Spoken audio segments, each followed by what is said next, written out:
नमस्कार। भाषा ज्ञान पर आधारित हमारे चैनल हिंदी जगत में आपका स्वागत है। आज हम आपके लिए लेकर आए हैं वीडियो हिंदी भाषा में बड़े काम की छोटी छोटी बातें। हमारे आज के वीडियो में हम चर्चा करेंगे उन गलतियों की जिन्हें लेकर बच्चे तो बच्चे बड़े भी कंफ्यूज रहते हैं।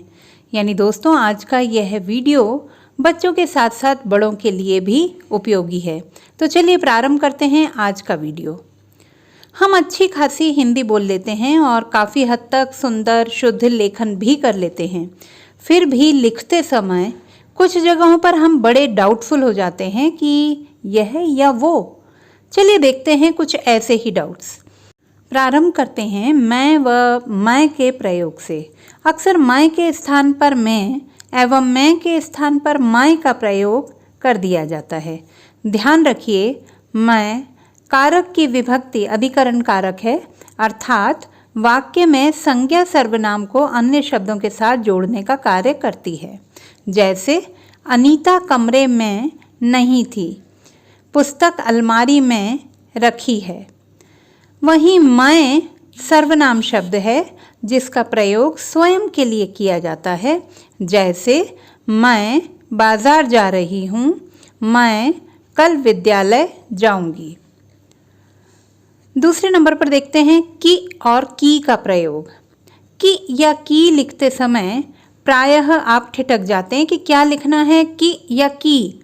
तो ध्यान रखिए कि समुच्चय बोधक अव्यय है जिसका प्रयोग दो वाक्यों को परस्पर जोड़ने के लिए किया जाता है। इसे हम योजक शब्द के नाम से भी जानते हैं। उदाहरण, माँ ने कहा कि अब सो जाओ। मैं घर से निकली ही थी कि बारिश होने लगी। इन उदाहरणों में कि दो अलग अलग वाक्यों को जोड़ रहा है। कि कारक की विभक्ति संबंध कारक है।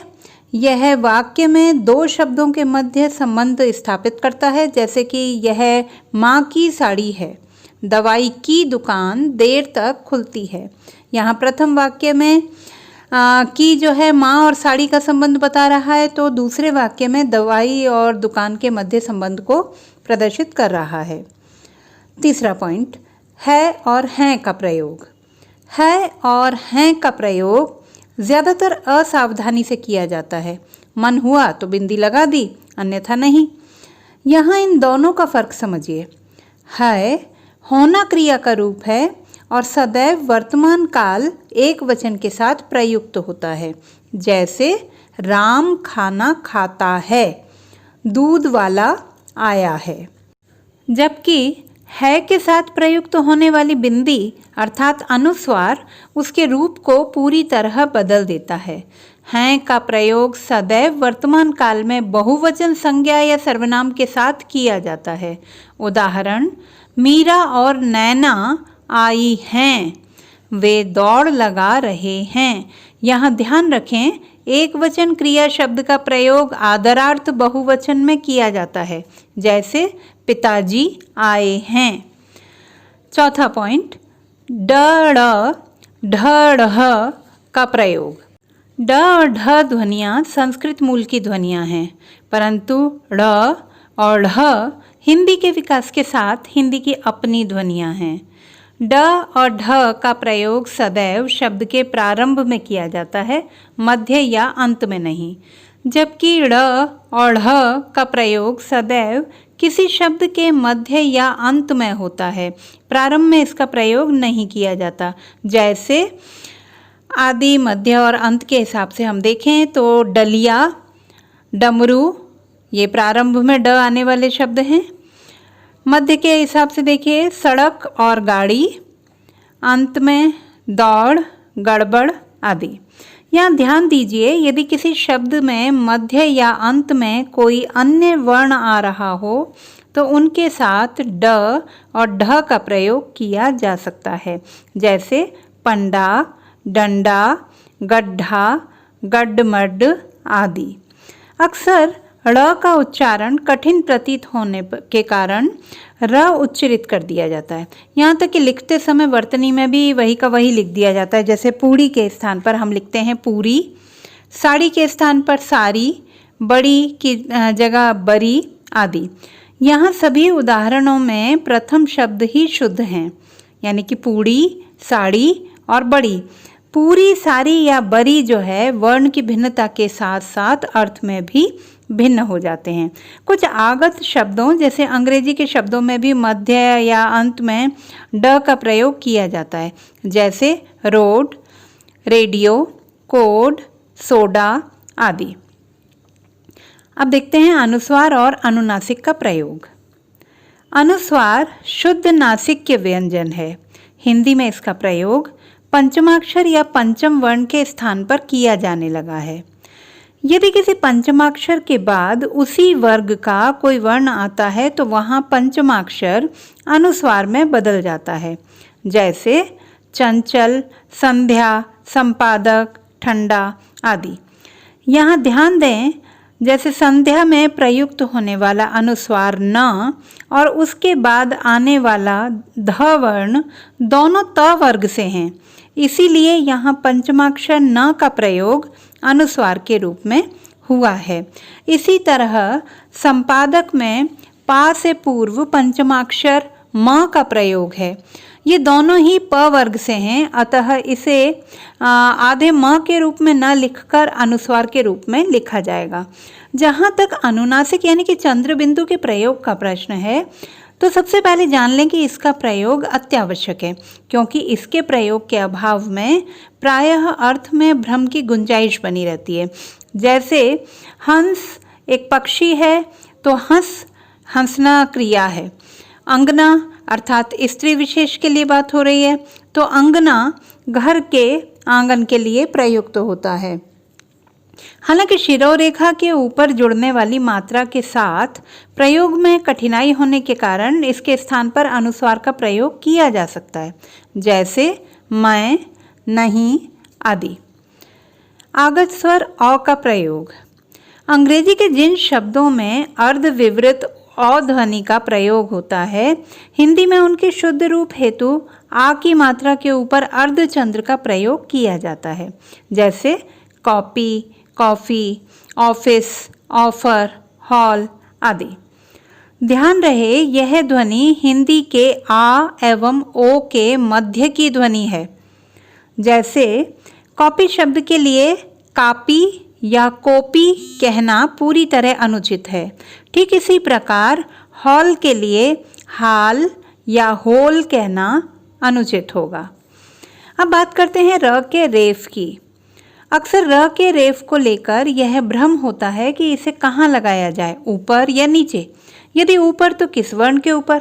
तो सबसे पहले तो यहाँ यह समझ लीजिए कि र के रेफ का अर्थ है कि र यहाँ स्वर रहित और स्वर सहित दोनों रूपों में प्रयुक्त होता है। स्वर रहित रेफ की स्थिति में र प्लस व्यंजन का रेफ आगे आने वाले व्यंजन के ऊपर लगता है, जैसे धर्म, आदर्श, हर्ष आदि। स्वर सहित र का प्रयोग स्वर रहित व्यंजन यानी कि सरल शब्दों में कहें तो आधे वर्ण के पश्चात होता है। इस स्थिति में इसका प्रयोग व्यंजन वर्ण के साथ युक्त होकर नीचे तिरछी रेखा के रूप में होता है, जैसे क्रम, उम्र, प्रण आदि।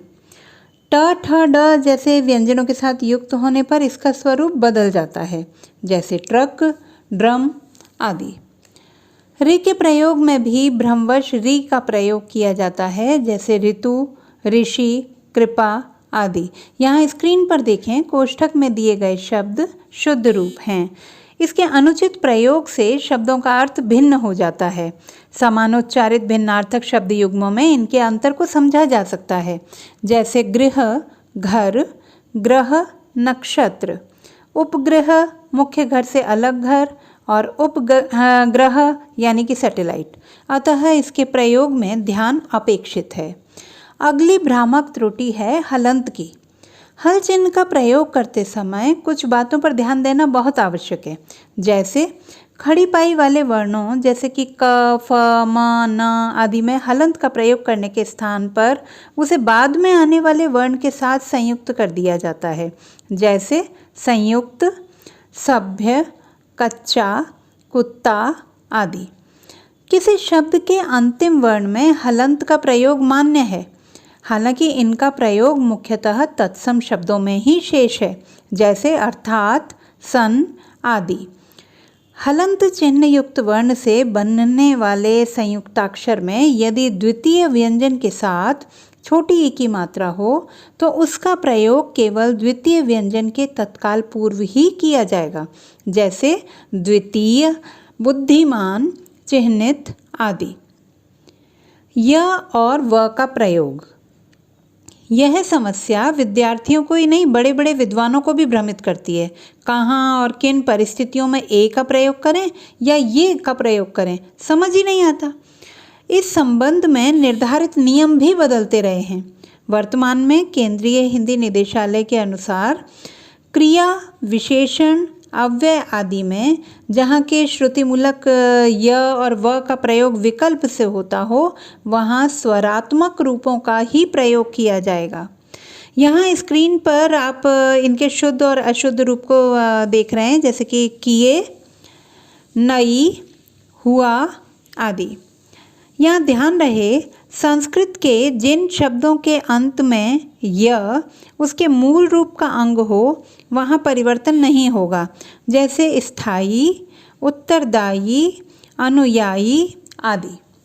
और अब बात करते हैं कुछ अन्य महत्वपूर्ण नियमों की।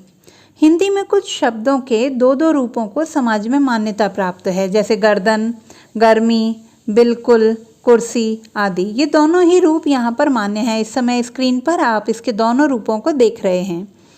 हाइफन अर्थात योजक चिन्ह का प्रयोग कठिन संधियों से बचने तथा स्पष्टता हेतु किया जाता है।